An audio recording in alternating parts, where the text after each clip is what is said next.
I find it a little difficult to say what the subject matter of this seminar is going to be, because it's too fundamental to give it a title. I'm going to talk about what there is. Space, you see, is not just nothing. If I could magnify my hand to an enormous degree so that you could see all the molecules, I don't know how far apart they would be, but it seems to me they would be something like tennis balls in a very, very large space.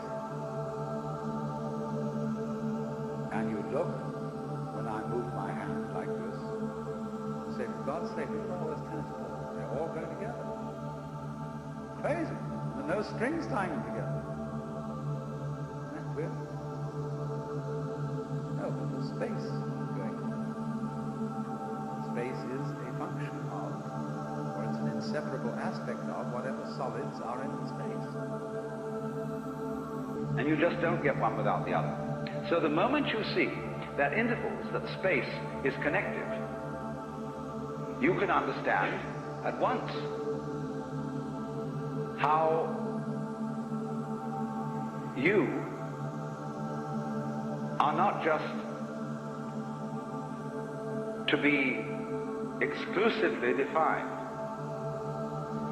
as a flash of consciousness that occurs between two eternal darknesses, which is the popular common sense view which Western man has of his own life.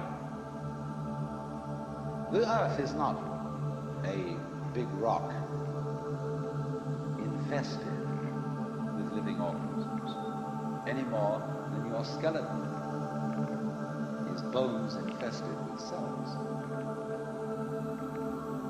The Earth is geological, yes, but this geological entity grows people, and our existence on the Earth is a symptom of the solar system and its balances, as much as the solar system in turn is a symptom of our galaxy, and our galaxy in its turn is a symptom of the whole company of galaxies. Goodness only knows what that's in. But you see, when as a scientist you describe the behavior of a living organism, you try to say what a person does. It's the only way in which you can describe what a person is. Describe what they do. Then you find out that in making this description, you cannot confine yourself to what happens inside the skin.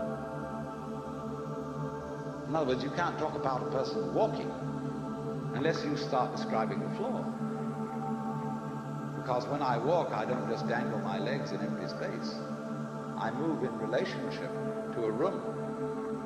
And so in order to describe what I'm doing when I'm walking, I have to describe the room. I have to describe the territory. So in describing my talking at the moment, I can't describe this just as a thing in itself, because I'm talking to you. And so what I'm doing at the moment is not completely described unless your being here is described also. So if that is necessary, if in other words, in order to describe my behavior, I have to describe your behavior and the behavior of the environment, it means that we've really got one system of behavior. That what I am involves what you are. I don't know who I am unless I know who you are.